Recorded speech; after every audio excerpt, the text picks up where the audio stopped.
በዛሬው ዕለት የሶማሊያው ፕሬዝዳንት እስራኤል ለሶማሌላንድ የሰጠችውን ዕውቅና ከዚህ በፊት ባልተለመደ መልኩ የሀገሪቱን ፓርላማ አባላት ጠርተው አወገዙ። ዝርዝሩን የምትሰሙት ይሆናል። ለቀናት ዝምታ ውስጥ የነበረችው ኤርትራ በሶማሌላንድ የሀገርነት ዕውቅና ጉዳይ አጠር ያለ መግለጫ አወጣች። ዘመነ ካሴን መያዝ አልቻልም ሲሉ የአማራ ክልል ምክትል ርዕሰ መስተዳድር ዶክተር አብዱ ሁሴን በአንድ ሕዝባዊ ስብሰባ ላይ ተናገሩ። በታላቁ የቅዱስ ገብርኤል ዓመታዊ በዓል ዕለት ባጋጠመ አሳዛኝ አደጋ የ5 ሕፃናት ሕይወት አለፈ። ሰላም ጤና ይስጥልኝ ውድ የቻናላችን ቤተሰቦች፣ የምንለቃቸው መረጃዎች በፍጥነት እንዲደርሷችሁ የደውሉን ምልክት በመጫን ሰብስክራይብ እያደረጋችሁ የቻናላችን ቤተሰብ ይሁኑ እያልኩ ወደ ዝርዝር መረጃዎቹ አልፋለሁ። አብራችሁን ቆዩ። የሶማሊያው ፕሬዝዳንት ሐሰን ሼህ መሐመድ የእስራኤል ጠቅላይ ሚኒስትር ቤንጃሚን ኔታንያሁ ለሶማሌላንድ አንድ ራሷን የቻለች ሀገር እንድትሆን ዕውቅና መሰጠቱን ተከትሎ በጽኑ አውግዟል።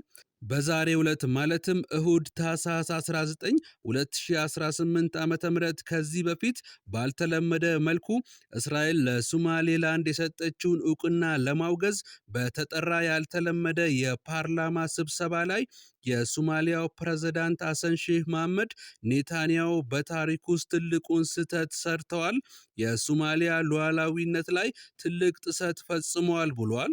የእስራኤል እርምጃ በሶማሊያ የግዛት አንድነት ላይ ግልጽ የሆነ የጥቃት እርምጃ ነው ያሉ ሲሆን ሶማሌላንድ የሶማሊያ ዋና አካል ነች ሲሉ አጽንኦት ሰጥተዋል። ፕሬዝዳንቱ የእስራኤል ውሳኔ ጽንፈኛ ቡድኖችንና የመገንጠል እንቅስቃሴዎችን በሌሎች ቦታዎች ሊያበረታታ እንደሚችል በመግለጽ የቀጠናው ደህንነትና የዓለም መረጋጋት አደጋ ላይ እንደሚጥል አስጠንቅቀዋል። ጥቃት ተፈጽሞብናል ብለው የገለጹትን የእስራኤልን እርምጃ የሶማሊያን አንድነትና ማህበራዊ ትስስር እንደሚያከሽፍ ተናግሯል። ሼህ መሐመድ ዕውቅናው ፍልስጤማውያንን ከጋዛ ወደ ሌሎች ግዛት ለማዘዋወር እስራኤል ካላት እቅድ ጋር እንደሚገናኝም አንስተዋል።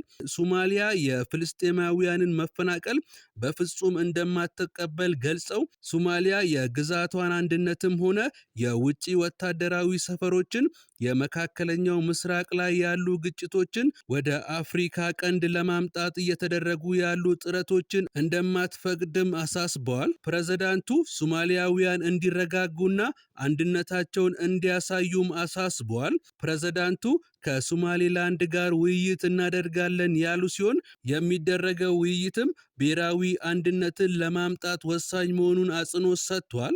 ሶማሊያ ሉዓላዊነቷንም ለመጠበቅ አስፈላጊ ዲፕሎማሲያዊና ሕጋዊ መንገዶች እንደምትከተልም አረጋግጧል። ይህ የሶማሊያው ፕሬዝዳንት ንግግርም 21 ሀገራትና ዓለም አቀፍ የእስልምና ትብብር ያላቸው ሀገራት እስራኤል ለሶማሌላንድ የሰጠችውን ዕውቅና ውድቅ በማድረግ የጋራ መግለጫ ካወጡ ከአንድ ቀን በኋላ መሰጠቱ ነው። ድርጅቶቹና ሀገራቱም የሶማሊያን ግዛታዊ አንድነት ሙሉ በሙሉ እንደሚደግፉና ብሔራዊ አንድነቷንም የሚያናጉ ድርጊቶችን እንደሚቃወሙ ገልጸዋል። ኢትዮጵያ በሶማሌላንድ ጉዳይ ዝምታን በመረጠችበት በዚህ ወቅት ሻዕቢያ ዝምታውን ሰብሯል። ለቀናት ዝምታ ውስጥ የነበረው የአስመራው አገዛዝ ሻዕቢያ አጠር ያለ መግለጫ አውጥቷል። በሶማሌላንድ ጉዳይ ለቀናት ዝምታ መርጣ የነበረችው ኤርትራ ሲጠበቅ የነበረውን የእስራኤልን ውሳኔ በመቃወምም መግለጫ አውጥታለች። በመግለጫውም የቴልአቪቭ ውሳኔ ቀጠናውን ቀውስ ውስጥ ሊከተው የሚችል ነው በማለት የሚጠበቀውን የግብፅን ሐሳብ ተጋርቷል። ቀጥሎም የተባበሩት መንግስታት ድርጅት ይህንን ጉዳይ ከቻይናና ታይዋን ሁኔታ ጋር አያይዞ እንዲመለከተውም ጥያቄ አቅርቧል። በእስራኤል ውሳኔ እስካሁን ኢትዮጵያ ዝምታን መርጣለች። ከደርግ ዘመነ መንግስት አንስቶ ሶማሌላንድ አገር እንድትሆን ጥረት ስታደርግ የነበረችው ኢትዮጵያ ጉዳዩን በዝምታ መመልከቷን የሚደግፉ ምሁራንም አልጠፉም። የአማራ ክልል ምክትል ርዕሰ መስተዳደር ዶክተር አብዱ ሁሴን ከሰሞኑ በነበረ አንድ ህዝባዊ ስብሰባ ላይ ዘመነ ካሴን በተመለከተ አነጋጋሪ አስተያየት ሰጥተዋል። እኚህ የክልሉ ከፍተኛ ባለስልጣን ዘመነ ካሴ ጋር እንደደወሉና እሱንም መያዝ አስቸጋሪ እንደሆነ ገልጸዋል። ዘመነን መያዝ አስቸጋሪ የሆነበትን ምክንያት ሲያስቀምጡም እጅግ ሲበዛ ፈሪ ስለሆነ ጥላው አያዝም ሲሉ ተደምጠዋል። ዓላማቸው 4 ኪሎ መግባት ሳይሆን የታሪካዊ ጠላቶቻችን ተላላኪ መሆን ነው ሲሉ የቀጠሉት ባለስልጣኑ ዓላማቸው ኢሳያስን አዝሎ 4 ኪሎ ማስገባት ነው ብሏል። ህዝቡን እዚህም እዛም አትበሉ፣ አንዱ ምረጡ ያሉት ከፍተኛ አመራሩ የሃይማኖት አባቶች በማህበረሰቡ ላይ የደረሰውን መከራ በሚገባ በመረዳት የሚጠበቅባችሁን አባታዊና ሃይማኖታዊ ሚናችሁን በመወጣት ልታግዙን ይገባቸዋል ብለዋል። ታኅሳስ 19 2018 ዓ.ም በዛሬው ዕለት በአድዋ ከተማ አሉላ ጣቢያ እንዳ ገብርኤል ተብሎ በሚጠራው አካባቢ በታላቁ ቅዱስ ገብርኤል ዓመታዊ በዓል ዕለት ባጋጠመ አሳዛኝ አደጋ የ5 ሕፃናት ሕይወት ማለፉ ተሰምቷል።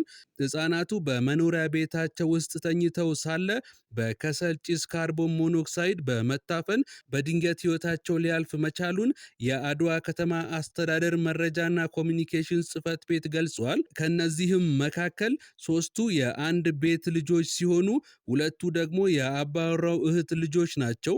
የአድዋ ከተማ አስተዳደር መላው የከተማዋ ነዋሪዎች በዚህ ድንገተኛ ልብ በሚሰብር መርዶ የተሰማቸውን ጥልቅ ሐዘን እየገለጹም ይገኛል።